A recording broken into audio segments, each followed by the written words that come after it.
अवधूत चिंतन श्री गुरुदेव दत्त, श्री रामकृष्ण हरी, श्री स्वामी समर्थ। श्री गुरुचरित्र पारायण कसे करावे, त्याचे काय महत्त्व आणि नियम आहेत, ते आपण ह्या व्हिडिओमध्ये विस्तारपणे पाहणार आहोत।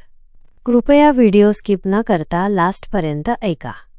स्वागत आहे तुमचं सर्वांचं स्वामी आई प्रीमियम आर्ट चॅनलमध्ये। व्हिडिओ आवडल्यास लाईक, सबस्क्राईब करा आणि जास्तीत जास्त स्वामी भक्तांपर्यंत ही माहिती पोहोचवा, जेणेकरून त्यांनाही काही उपयुक्त अशी माहिती नक्कीच मिळेल।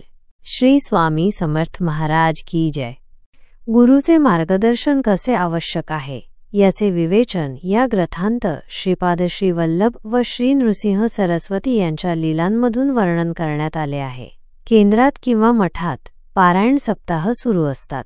पारायण कसे करावे आणि तुम्ही पारायणास बसू इच्छित असाल तर जाणून घ्या हे काही नियम। गुरुचरित्र पारायण वाचण्याची संधी मिळाली तर भाविक आवर्जून या संधीचा लाभ घेतात। या ग्रंथाचे 52 अध्याय आहेत, तर काही ग्रंथात 53 अध्याय आहेत। श्री दत्तात्रेय महाप्रभूंनी नामधारकास अतिसामान्यांना गुरुप्रणीत मार्ग मिळावा म्हणून श्री गुरुचरित्र सांगितले आहे। श्री गुरुचरित्र हा 5वा वेद मानला जातो। श्री गुरुचरित्र हा साधा ग्रंथ नसून दैवी शक्तीने भरलेला सिद्ध मंत्ररूप महाप्रासादिक आणि वरद ग्रंथ आहे असे सांगितले जाते। श्री गुरुचरित्राचे पारायण हे अंतःकरण शुद्ध असताना केलेले चालू शकते। श्री गुरुचरित्र या ग्रंथाचे अध्याय। श्री गुरुचरित्र या ग्रंथाचे 52 अध्याय असून ओवी संख्या 7491 इतकी आहे।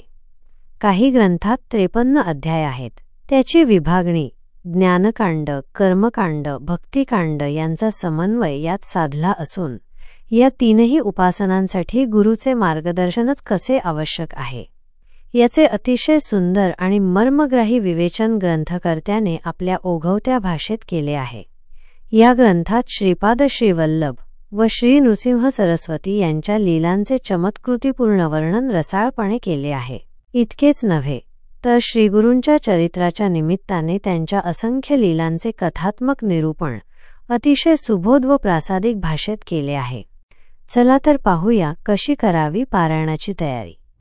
श्री गुरुचरित्र वाचन सुरू करण्यापूर्वी आदल्या दिवशी समक्ष 4 कुत्रे व गाय यांना नैवेद्य द्यावा।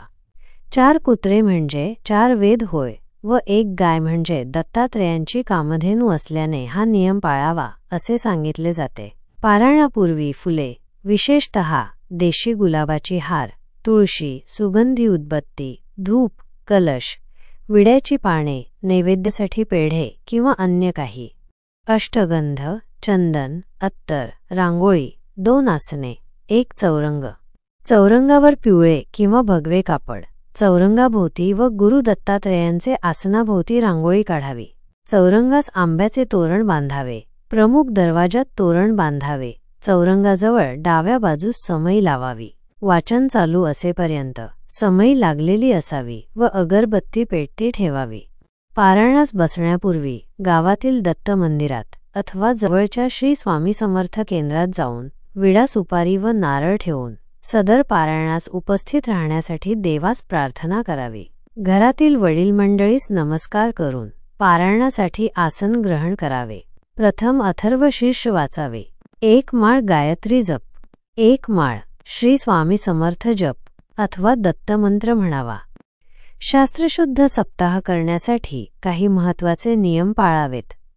श्री गुरुचरित्र सप्ताह करताना प्रारंभ शक्यतो शनिवारी व सांगता शक्यतो शुक्रवारी करावी, कारण शुक्रवार हा श्री नृसिंह सरस्वती महाराजांचा निजानंद गमनाचा दिवस आहे।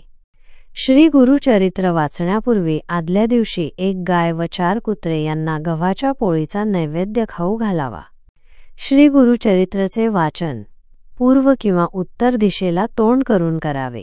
वाचण्यापूर्वी रोज श्री दत्त महाराजांच्या फोटोची व पोथीची पूजा करून 1 माळ गायत्री मंत्र, 1 माळ श्री स्वामी समर्थ या मंत्राचा जप करावा व श्री गणपती अथर्व शीर्ष वाचून पोथी वाचण्यास सुरुवात करावी। श्री गुरुचरित्राचे वाचन पहाटे 03 ते सायंकाळी 04 या दरम्यान करावे। दुपारी 12 ते 12.30 ही वेळ श्री दत्त महाराजांच्या भिक्षेची असल्याने त्यावेळेस पारायण वाचन बंद ठेवावे।